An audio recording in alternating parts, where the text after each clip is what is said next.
at the top of your screen. He is split out wide.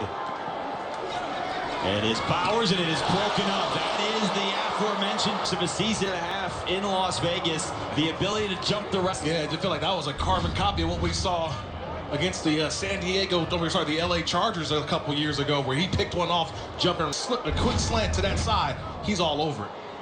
8 career interceptions for Jones. He's got 4 touchdowns. And what is now Cousins back to the air. Good protection. Back to Bowers. And he is wrapped up. Tatum Bethune, 3rd year out of... Enjoyed our visit with Kirk Cousins yesterday, and him talking about, even his comfort level with Trey Tucker and Jalen Naylor, and I think he's trying to develop that rapport with some of those other young receivers is critically important to their ability to trust how those guys are going to respond week 1. Well, and for Brock Bowers, you just assume you figure it out. Cousins came off the initial hit. He found Jalen Naylor. It's a first down. Between Bethune and the corner. Protection. Remember, Mike Washington, his first opportunity in this protection. Watch number 30. He gets right there, the running back spot, scans back side. Nobody comes, gives a Jalen Naylor. You were just talking about him, Rich, and number 9 getting involved early on. Kirk, I could throw from that pocket. That's a clean pocket. That's a good-looking job by the school I formation. Toss play. Got 2 blockers out in front for Washington. And he gets into the secondary. Brought down. Taken down after an 8-yard run. This line is absolutely pushing the Niners backwards every time they go to run the... He believes in having a fullback involved in the game plan, and it's going to be important for the Raiders. Holding, offense number 18. That 10-yard penalty will be enforced from the spot of the foul. First down. Yeah, we don't usually replay penalties, but I just want to watch the fullback and watch the tackle go down. This is good looking. And I think we're going to see more and more. 32nd each of the last 2 years. They need to be a top 10 rushing team. And there's no reason why they can't with Ashton Genty and Mike Washington. Well, in the 31st place team. There's Trey Tucker. And he picks up all of that penalty yardage and more.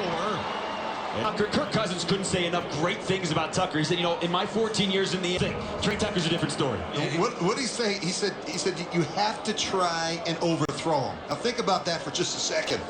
Referred to as rare and unusual speed at the wide receiver position. And he lines up all over the place. Played slot receiver in college at Cincinnati. And they throw it to Tucker. He's got 1 man to beat. Gets the sideline, first down.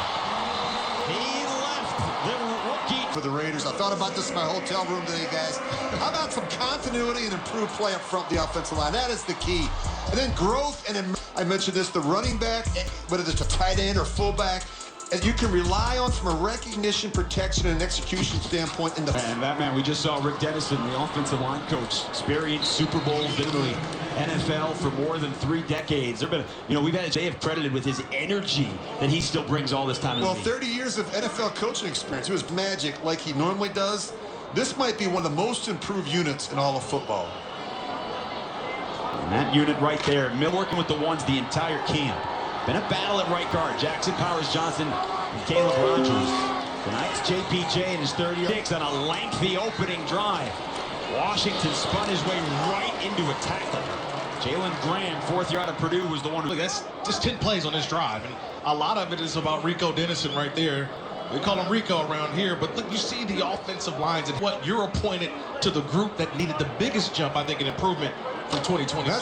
That's just since 2019. You go back to some good ones. Now, 11th play of the drive. Kirk Cousins in his only drive in the preseason game 1. 10-play drive, they scored a touchdown. Trying to push the pile. He's not going to get the first down. They ran it on 3rd down and 4. Pushed backwards. Are you going for... Down, and that's what you have with a really good play caller. And, of course, they kicked the field goal. you get 4th and a yard, you go for it, but they've got a long 2 or 3. Yeah. That wasn't very good. Gay has been in a battle throughout the camp with Katsei Matsuzawa, although it seems that Gay has performed in games certainly top-notch. Made from 50, 37 out of the hole of A.J. Cole. And Kirk Cousins leads the Raiders on a scoring drive to open up here. We talked about a lot of Raider stuff and search down to get that game 10-0 as Matt Gay kicks it off. Jordan Watkins back deep. He will bring this out for the 49ers. They had a punt. Patrick Johnson continues to make plays to try and make this roster. He made a nice little move there. I was excited. I was like, move. Comes to the inside, now you got to retrace. And a nice job of getting there. See, that's how you're trying to show, I want to make a football team right there, number 9. Teams. So Mac Jones, you're not going to see Brock Purdy. Not going to see most of the starters. Kalen Black, the starting running back, 3rd-round pick. Jones chased down Quiddy Pay. Got him on a couple of yards. Mac Jones known for a lot of things the last couple of years, running, not one of start for the last couple of weeks. The 2nd-round pick, Kirk, out of Arizona, and he is going with the ones tonight. Yeah, it's been a slow process early on. He didn't make mid-trade, and Stoops takes his play to another level. He is so versatile. They have loved his ability to try and get that ball. Nobody home. Kalen Black. You know, Rich, look, a lot of coaches around the league do it differently. Some play their starters. Kyle Shanahan's year 10. He's not playing his starters. But for Clint to the field, remember the Cardinals went right down and scored. Yeah, I don't really care who plays for the Niners. I do care who plays for the Raiders and what we're doing to prepare for week 1. I think Clint, 2 more reps together in week 3. Here they come with a blitz. Mac Jones, deep shot to Watkins. Not there. Taron Johnson, Beaver out of Ole Miss, and it's a 3-and-out. Yeah, go ahead, put the seatbelt on. That guy was strapped up. That's a nice job by Taron football. Mac Jones honestly just kind of threw it up, but it was terrific coverage, and that's what we wanted to see from this secondary of the Raiders. Nice job, see, standing like that. So you see the growth within the scheme there by Taron Johnson. Corliss Waitman in his 4th year in the league. Seen a lot of Devin Tompkins on returns. This year, the rookie out of Oregon. And he is lit up immediately down 17 days away from game day in the Record Stadium. Washington bounces that outside. He rumbles for 14 more, and he has put on his ability. All plays, it's a delay, but watch this block here by DJ Glaze. Gets his defender to come up the field, and Mike Washington does a good see, kind of opens up in parts. He knows how to get from 0 to 60 real quick. I love he's had a number of explosive runs already this preseason. Against the Texans, a 53-yarder against the Cardinals. He breaks another tackle and gets 5 or 6 here. 6 carries for 33 yards. Clint Kubiak said, hey, I need these guys to gel. And they've had that battle at right guard. Caleb Rogers is in on this series after JPG started the game.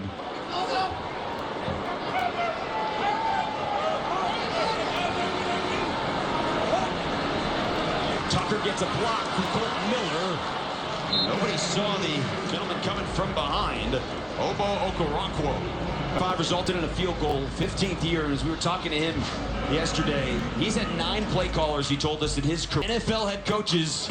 Clint Kubiak was with as his offensive coordinator in 21. They were together for 3 seasons in Minnesota. I'll throw in an honorable mention. Remember, coach over in Green Bay was his quarterback's coach at one point over in Washington. So everybody who's coached Kirk Cousins seems to get a head coach. Michael Mayer went in motion, breaks the tackle, and just can't keep his feet, but he's got a 1st down. But Rich, to that point, right here with the Raiders, an MVP late in your career, leading the team to the Super Bowl, go the way he thought it was, it didn't go well. But people remember how you finish. Yeah, I think what a luxury for a head coach and an organization to have an air systems of football. I love that he takes ownership. You know, he's in that meeting yesterday. He wants control in the huddle at the line of scrimmage. I think it's very helpful that he did. Pocket holds. Mike Washington cannot hold on. Jalen Graham was out there to hit him. And the other thing that, Kirk Cousins told us is that, the Atlanta situation there, they weren't drafting a quarterback. They take Michael Penix Jr. He's under no pretense about what this is. He knows what it is. The team knew what it was. And he signed here with all those expectations. Yeah, so we all know where this is headed. He said, I understood what I signed up for. But in the meantime, he's getting an opportunity to play with the ones, and I think he'll start the season. Huge hole for Washington. Carries a defender for 11 yards. Ashton Davis, the veteran safety. Now he hobbles back to his feet. Yeah, I want you to watch this, checking somebody. Watch what he does here. Knocks the helmet off. That's how you engage, but it allowed Mike Washington to get up the field, and he plays so well forward. Never is a guy getting knocked backwards. They're really crafty. I think he's got a great sense for the running game. He's just a very natural runner.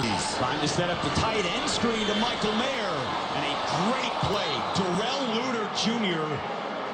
He played for the Niners, and that's a great open field tackle. It's always difficult for a left tackle like Colton Miller. He's got to wait behind that line of scrimmage so the ball's thrown, and so make that play or make that block. And that's just a good play by Luter coming through and tackling Mayer right by the ankles. I mean, we're talking all about what the Niners, they were not good last year in the secondary. 25th against the pass. Remember, they only had 20 sacks, dead last in the league by a one. Sat down, picks up about 5 or 6. It'll be 3rd down and 3. Rich, you keep talking about this pocket. I mean, Kirk Cousins back there fanning himself. Well, he's a guy in the pocket, and there's not a lot of push-up inside. He can sit in there and pick you apart. Very accurate thrower of the football. When you look at his numbers over the years, he's a lot of yards and a lot of touchdowns. He's coming up on that should get done early this season. He had 30 touchdowns 3 times in his career. On 3rd down, that is a tough throw and great coverage. Saran Neal one-on-one with Jalen Naylor. Got no space. And this receiver group to find a way to make some plays. Yeah, a little bit better route separation. That's actually pretty good coverage, though, truth be told. But yeah, that's what the Raiders need. That they need some playmakers on the perimeter, guys that win versus man coverage. Matt Gay last week hit from 52. This from 53. Down. And he is still perfect here in the preseason. So, couple of drives so far for the... Not the list. He was, I hated playing against him when he was in San Francisco, Philly, and Denver, but I loved him as a teammate. Or was that like after breakfast? Keem Sloan made that tackle. So, you know, 2 of the guys, Kirk, that we were going to highlight on the defense teams that made big plays already. Yeah, and look, Clint Kubiak told us it's a competition, and guys like Keem Sloan, an undrafted free agent out of NC State, has roster tonight. Niners opening drive with Mac Jones. They had 3 plays. They got 2 yards. Raiders, first team defense out here. Kalen Black, such a violent runner. Nakobe Dean closing. Rich, here are your defensive keys for the season. Well, it all starts with... To the ground. And it is a 1st down for San Francisco. Now, defensively, who is not playing tonight. We have not seen him all preseason. But that being said, and Max will join us later on the broadcast, you asked Clint Kubiak who shined more. Wrecking crew. I mean, he can really ruin a game plan by himself. What the Raiders need is they need more players that play with that intensity, and that's each week. And I think we talked a lot about it, guys, creating negative plays. Ball away to second or interceptions. They need to get their hands on more balls to be a better defense in 2026. And there's a reason why they added 2 former Georgia Bulls and Quay Walker. Mac Jones with play action. He's got all day to throw. And a brilliant job by Eric Stokes. Stayed with him. And there's one of those Bulldogs as well, right? Eric with the Raiders, right? Last year, played almost every game, just missed 1. He got rewarded with the contract this offseason, and look at him right there. That's sticky coverage. Now you think about the Niners wide receivers room this year. Mike Evans. Debo hasn't played yet tonight. Raiders come with a blitz. Mac Jones off his back foot. No one home. Will Pauling's 4th down. Well, this is what Rob Leonard wants to see. We don't talk enough about Rob Leonard's defense. I mentioned it. The installs are now over. This is what a game plan looks. Let's go. And watch how he's got pressure. They're bringing pressure without Max Crosby on the field, able to get an errant throw from Mac Jones. The man coverage with help from Stooks over the top. Saw Malik Benson field the first punt. This time it's Dylan Laube. And that comeback against the Texans. He waves for the late fair catch, and he makes it at the 15-yard line. A 42 on the rookie out of Texas A&M, but again. You know, a lot of Raider fans want to know how long before Fernando Mendoza takes center stage here in Las Vegas. I think you want to avoid rushing. Rodgers had to wait. So did Patrick Mahomes playing behind Alex Smith, and those guys turned out to be pretty good players. To throw on his first snap, he's hit. Mendoza was drilled as he threw it. It was a 5-yard play. Really, watch him snap his head around. He knows he's got some push in his face. Just a great job getting it out. So it's not a perfect throw, but back and a great catch by Naylor. And this is the tough part about Fernando, right? He takes a shot, he gets right back up. He's one of those quick long. I was rewatching yesterday the national championship game. He was bloodied, he was battered, and he led him to a national championship. And he's finally brought down by his former Niner teammate Spencer. 16-yard return the other direction. All right, now if I'm coaching the quarterback, I say maybe this is coming out of your own end zone. This is one that I think you got to look somewhere else. You just watch it from the end zone copy. We're going to go ahead and freeze it. Look, there's a lot of bodies around there. Would have taken a perfect throw. We talk about don't fight zoning linebackers. And for trouble. I'll throw this in too, Rich. I've seen it in the first 2 preseason games with Fernando. I would tell my linebackers in game 3, get deeper in. Now, quick change here, and Adrian Martinez in at quarterback. And it's a toss play to Fernando's former college teammate. And